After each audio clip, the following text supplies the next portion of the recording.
This is the Global News Podcast from the BBC World Service. I'm Mark Lobel, and in the early hours of Friday the 9th of August, these are our main stories. The Indian Prime Minister Narendra Modi has said he revoked Kashmir's autonomy to free it from terrorism and separatism. US immigration officials have released about half of nearly 700 people detained in a huge raid in the state of Mississippi. Campaigners say they should all be set free. Also in this podcast, a radiation scare in Russia after a rocket engine explosion kills 2 at a naval testing facility.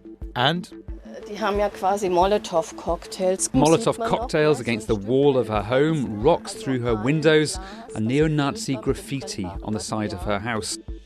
We report on the rise of far-right extremism in Germany. The Prime Minister of India, Narendra Modi, has defended his government's decision to revoke the special status of Kashmir that allowed the region considerable autonomy, including a veto on who could own property there. He said its constitution bred terrorism, separatism and corruption. Friends, after Article 370 and 35A, and after the history that has passed, Jammu and Kashmir will come out and will make progress. And I have full faith in this. Friends and sisters, in this new growth, this government will have the wish that all citizens and workers will get all of the rights that have been implemented and practiced by other fellow countrymen. But more than 500 people are reported to have been detained in Indian-administered Kashmir, where the internet and phone communications remain suspended. Here's a flavour of what Kashmiris were saying on the streets of Delhi on Thursday. I don't think it's possible for any Kashmiri to reach out to his family. I don't have the privilege of knowing if they're alive or not. This is not integration, this is a betrayal. If they're going to integrate us without our consent, that's not integration, that's occupation, isn't it? I fear for everyone in Kashmir. Until today, there have been people who have believed in the idea of Indian democracy. They have left people who want to believe in the Indian democracy with very few straws to grab on. Our correspondent in Delhi, Rahul Tandon, told me how Prime Minister Modi had justified his decision to revoke Indian-administered Kashmir's special status. He spoke for 40 minutes in Hindi, and basically what he said was that Article 370, which had given Kashmir this special status, basically had not worked. He said it had led to nepotism, it had led to terrorism, and it had led to separatism. And he said it was time for a new era. What he was trying to promise the people of Indian-administered Kashmir was that basically his new policies were going to bring them employment. He talked about the great old days of Kashmir when every Bollywood movie used to be shot there. He said he was going to bring the film industry back. He was going to make it one of the tourism hubs. He also said, ironically some Kashmiris may say, that he was going to improve connectivity at a time when many of them have no access to the internet, no access to phone lines, and have been cut off for 5 days.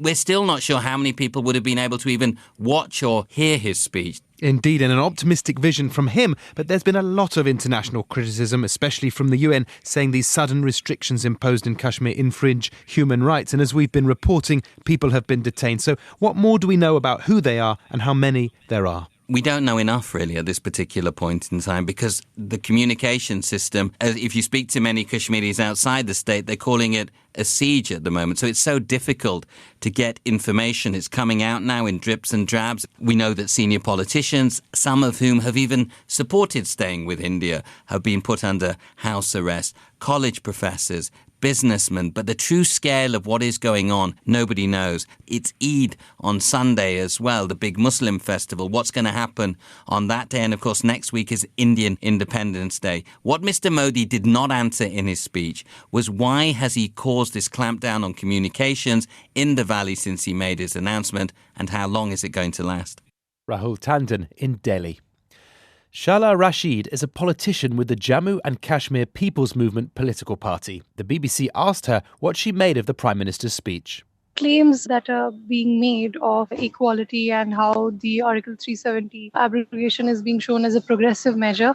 These fall flat, on the face, because when we see the manner in which entire Kashmir has been placed under lockdown, people are not even involved in the decision making. They are not even aware that this decision has been taken. So actually something quite disastrous has happened. But we see that, every time a disastrous decision is taken, After that, it is hailed as a very progressive decision. So actually, it feels like you're living in the Soviet Union, where all that we hear is government propaganda, really. Is it for you the decision itself or the manner in which it has been enacted that is the most problematic thing? We did not quite expect the decision itself because that is unlawful and we are going to challenge it in the Supreme Court. But the manner in which it has been done, that is very, very shocking, and that negates our claims of being a democracy. Although, as you say, you are fighting this in the courts, and that surely is a sign of democracy. Yes, sure. I mean, let's see how the court treats us, because honestly, if we go by the Constitution, the court should give us relief, because what the government is trying to do is amend the basic structure of the Constitution of India, and that is something that is really problematic. I mean, you're carving out a state out of a state, and then the state doesn't exist. Similarly, Article 370, which itself says that it cannot be amended, it's being used to amend itself. So it's almost as if the government is, standing on a chair and trying to lift the chair. Beyond your concerns about what this means for democracy in India, what else is it about this decision that leads you to call it a disaster? This has created a sense of loss of identity among Kashmiris. They feel that the way that they have been downgraded from the status of a state to that of a union territory, this is like an attempt in colonization. Oh, Mr. Modi said that actually Kashmiris have had their own rights deprived because they haven't had the same rights as people in other parts of India. He cited, for example, workers in the sanitation sphere not having the same rights. He says this is actually going to increase the rights of Kashmiris. All of his claims are bogus because he, first of all, comes from a state where he has overseen a pogrom of minorities in his own tenure. Many scholars have pointed out that even in developmental indicators, the state of Gujarat, where Mr. Modi has been chief minister for 3 terms, even that fares very badly in comparison to the state of Jammu and Kashmir, where the development indicators are much better. What about security, though? You can't deny that there has been a lot of terror in Kashmir. That has nothing to do with 370. That has everything to do with the political history of Kashmir. It is going to make those problems even worse. Do you think this will lead to more violence? I hope not. But everything in history and logic tells us that it is going to increase. It is going to fuel the insurgency even more in an unprecedented manner. Shala Rashid talking to James Kumarasamy. The Russian Defense Ministry has insisted there were no dangerous emissions released after an explosion at a naval testing facility in the far north of the country. Officials say they recorded a brief spike in radiation after the blast, which triggered automatic warnings for people to stay inside and close their windows. 2 people were killed in the blast and 6 injured. Sarah Rainsford sent this report from Moscow. Russian state television announces another accident at a military facility, the second in a week. This time, a fatal explosion and fire when a rocket engine was being tested. The Defence Ministry gave very few details, but one line stood out. There were no dangerous emissions, its statement said. Radiation levels are normal. But in the nearby city of Severodvinsk, sensors had recorded a spike in background radiation for some 40 minutes around the time of the blast. It was enough to spark an alert. This official says residents were told to close their windows and stay home, children taken back inside kindergartens. Though he says there was no threat to health and the levels quickly dropped. The accident happened in Nyonoksa, a known test site for many kinds of missiles, including for Russia's atomic submarine fleet. The place made headlines a few years ago when a cruise missile misfired, its fragments hitting a nearby apartment block. Anxiety over this latest accident increased as it emerged that sections of the sea close to the site had been closed to shipping on orders from the military. It now seems that order came before the blast. It is, though, another major incident and embarrassment for the Russian military, after a fire on Monday at an ammunition store killed 1 person and forced the evacuation of 16,000 in western Siberia. Sarah Rainsford reporting. It took the Kyrgyz security forces 2 raids on the home of the former president Almazbek Atambayev to get their man. On Wednesday, supporters of the former leader tried to block their way into the house near the capital Bishkek and succeeded. But on Thursday, after another attempt to get him by the special forces, Mr. Atambayev agreed to leave. All this because the former president is accused of corruption. He denies all charges, but was stripped of his parliamentary immunity in June. I asked Gulnara Kasmambet from the BBC's Kyrgyz service why Mr. Atambayev had agreed to be detained. Because if he continued to resist, then his image would have fallen completely in the eyes of the entire country, because so far it were his supporters that were coming up and defending him, even aborting their own meeting that they planned for today. And they moved to the compound thinking, oh, there is a second raid is starting now, we go and defend him there. And if he didn't agree, then the entire country would think, what is he trying to do? Is he trying to split the country so that citizens start clashing with each other? And in the last moment, he said, to avoid any bloodshed, I'm voluntarily giving myself in. And together with him, 2 aides also were detained, and they were taken to the Ministry of Internal Affairs. What exactly is he accused of? He's accused of releasing a criminal boss back in 2013, but it's not a direct accusation. He's been invited to court 3 times as a witness, which he refused to go. And he was even saying, if there's a need, I will take up arms to defend myself, which actually he did. One security officer died, and today, dramatically, he said, nobody had any firearms but me. And explain to us how he's fallen out of favour with the current leadership. Is this politics playing out? It is politics. It's all about Game of Thrones. The current president and the former presidents, they were allies. And Atambayev handpicked the current president, Sooronbay Jeenbekov. However, the new president realized if he wants to lead the country, then he can't be somebody's puppet. So he started moving to sidelines all the former president's allies, friends, or closest people. That's where the former president realized, actually, I put this person into his position and now I'm being removed from my position of influencing him. Do you think Mr. Atambayev is likely to be charged with anything? Now definitely will be charged because one person already died. And he said that only he possesses a firearms. Gulnara Kasmambet with parallels to Game of Thrones. You're listening to the Global News Podcast on the BBC World Service. Still to come. 50 years after a Beatles cover photo sparked conspiracy theories worldwide, fans are still flocking to that pedestrian crossing in London. President Trump's deportation policies are under fresh scrutiny after a man died just weeks after being deported by the US to Iraq. Although Jimmy al-Dawood was an Iraqi citizen, he'd never been there, couldn't speak Arabic, and was forced to live on the streets. Although his parents were from Iraq, he was born in Greece and had lived in Detroit since he was a baby. He also suffered from diabetes and paranoid schizophrenia, conditions which he was unlikely to receive treatment for after being deported. Alan Johnston reports. Jimmy al-Dawood, who'd lived in America almost all his life, was filmed shortly before he died in Iraq. His deportation had plunged him into an alien world. He said he was homeless, living rough on the streets of Baghdad. With no Arabic, he couldn't communicate with those around him, and he was struggling to cope with a diabetic condition that required a supply of insulin. Mr. al-Dawood's US congressman said he should never have been deported, that the order amounted to a death sentence. The American immigration authorities are yet to respond to the allegation.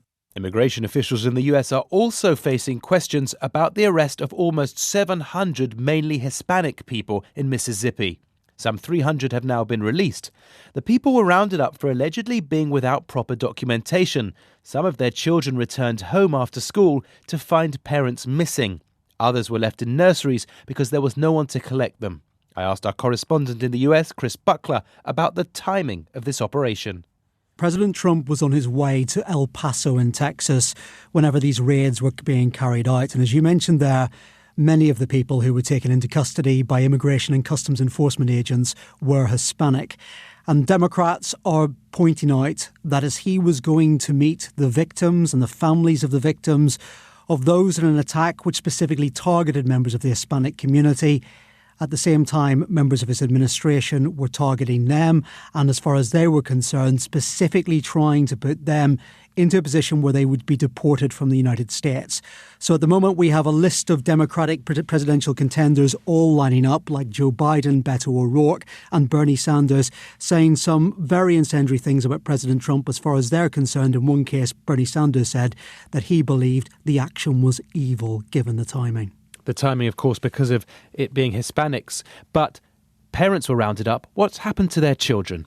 Yeah, and that is the other thing that has made this such a controversial series of raids.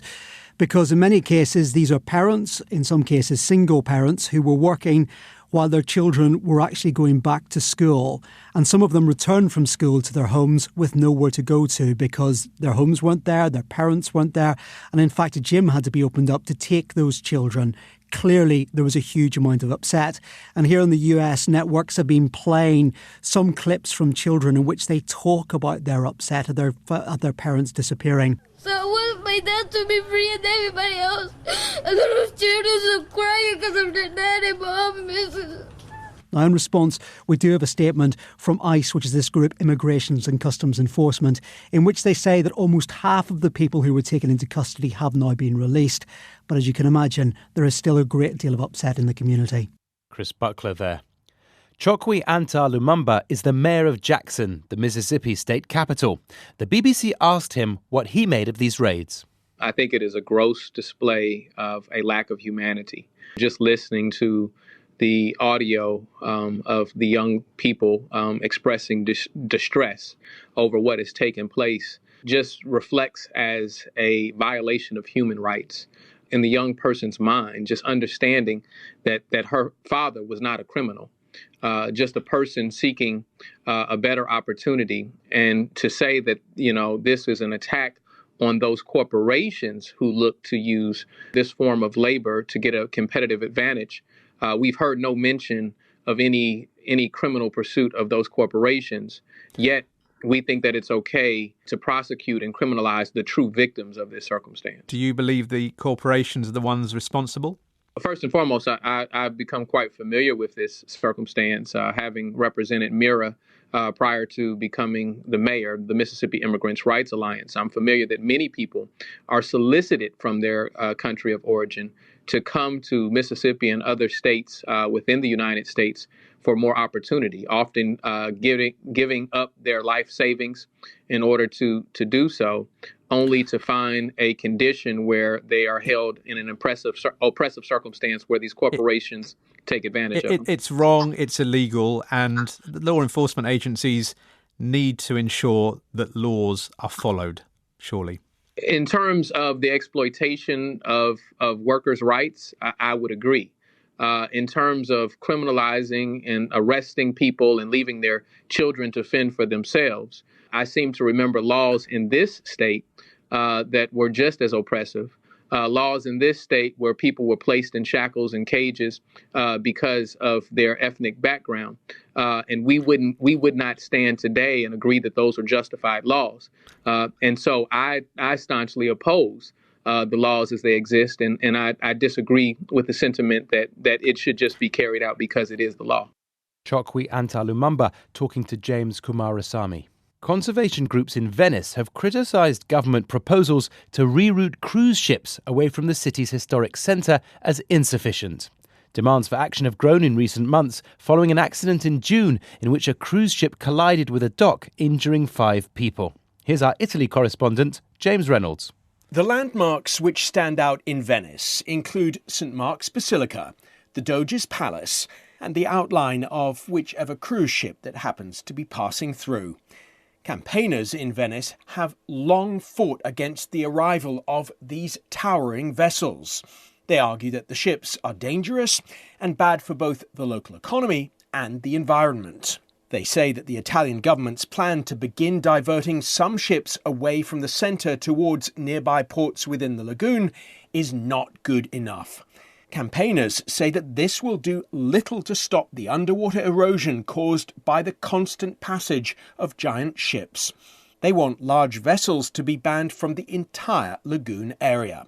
In the long term, the Italian government says that it plans to build a new terminal at a site which has yet to be agreed. James Reynolds on why the Italian government is giving cruise ships a wide berth. In June, Walter Lübcke became the first German politician to be killed by the far right since the end of the Second World War. His support for refugees had turned him into a target in much the same way as the two mayors who've been stabbed and scores of local politicians who've been assaulted since large numbers of refugees and migrants arrived in Germany 4 years ago. But now the threat appears to be widening. In Berlin's southeastern district of Neukölln, local residents say that anyone critical of the far right is at risk, as Damien McGuinness reports. Die haben ja quasi Molotow-Cocktails geworfen. Also das Schwarze, was man hier sieht, da war so ein Bitum drin. Also das war ein Molotow-Cocktail. Genau. Und da drüben Molotov cocktails against the wall of her home, rocks through her windows, and neo-Nazi graffiti on the side of her house. For years, Christiane Schott has been targeted by right-wing extremists. It all started when she was doing some gardening at home. A group of men came into her front garden to put a leaflet in her letterbox. When she saw it was an election flyer for the German far-right party, the NPD, she said she didn't want that sort of material in her home. The men then threatened Christiane and told her that she would hear from them again. And she did. Just because I said no to them, our whole life has been completely turned upside down. There were 7 attacks on my home, we've been threatened, we've had anonymous letters and phone calls. So I've now come to the southern part of Neukölln. It's quite a residential area, and the man I'm about to meet is called Ferhat, and he is a local left-wing politician. Hi, Damien. Nice to meet you. Nice to meet you too. Thank you for coming out. So tell us what happened on that night. I have met some friends here in this cafe, and afterwards I go out, and 2 far-right extremists, they observed me and they follow me with a car to the house of my family, and 2 weeks later they set my car on fire. And it was only a coincidence that I wake up in the night and can wake up my family, and that we live now. How about the impact on your family? My mother got a heart attack 3 days after this attack, so it was very hard for us, to learn to deal with it. Stefan Lux is one of the leaders of the MPD party in Berlin. He shows me his party's election campaign posters. On one of them, there are the words, "Migration kills." I put to him the allegations that far-right activists, and indeed members of his party, are threatening people and committing violence. He says nothing has been proven. Man muss ja nur noch mal wissen, dass dieser beispielsweise Araber. You have to understand that there are, for example, Arabs, Sunni Muslim Arabs, who are criminals, who act as part of criminal clans, who are competing with each other. In some of these cases, it can't be ruled out that people have been hit by criminal violence because of these competing gangs. Mit krimineller Gewalt überzogen haben. There is no evidence to support this theory, and police are treating the attacks as far-right crimes. I ask Ferhat why he thinks his neighbourhood is being targeted. It's a very residential, traditionally white area of Neukölln. But changing a lot, seen lots of changes. Yeah, it becomes more multicultural, and that's the reason why the far-right guys feel uncomfortable here. There are plenty of other places that have been attacked in this part of Berlin, and it's become such a worry that residents have organised a tour. They call it a right-wing terror tour of Neukölln to find out what exactly the danger is and also discuss what they can do about it. One stop on the tour is this gallery that's run by Claudia. Now, she's a historian. She also stages exhibitions here about the Nazi era in the Second World War. She's also been targeted by right-wing extremist terror. The windows of Claudia's gallery have been smashed in, and her car has also been torched. What do you want the authorities to do? Die sollen aufdecken. They should uncover why this right-wing terror is still being trivialized. So far, no arrests have been made and the attacks continue. So once a week, Christiane comes here to police headquarters in Berlin.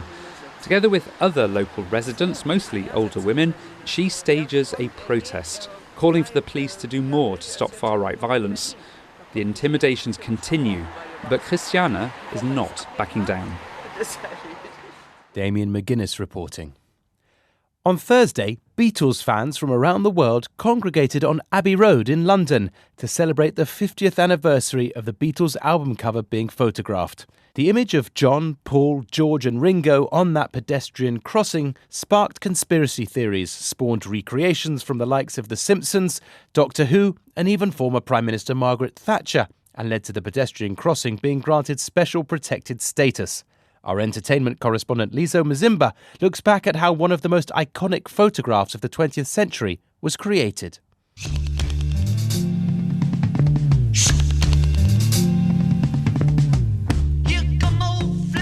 They were the most famous band in the world, but even they may have underestimated the impact of those few minutes on the 8th of August 1969.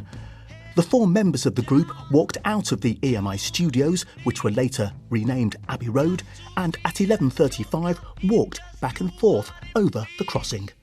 A police officer held up the traffic as photographer Ian Macmillan took 6 quick shots from a stepladder. Paul McCartney chose the 5th for the album cover. It was also a shot in which he was barefoot. Speaking nearly 20 years later, Macmillan said they didn't attract very much attention. Paul was wearing his Oxfam suit and sandals in 2 of the shots, and then he took them off because it was a very hot day, and that's the reason for that. No mythology. Abbey Road is regarded as particularly significant because it represents the last recording sessions that all 4 Beatles took part in together. And after the album was released, the crossing became an essential destination for Beatles fans visiting London. Here comes the sun, I say it's all right. Hundreds were there for today's anniversary, many of them doing what fans have done for the last 50 years, walking over the crossing to create their own version of one of the best-known images in music history.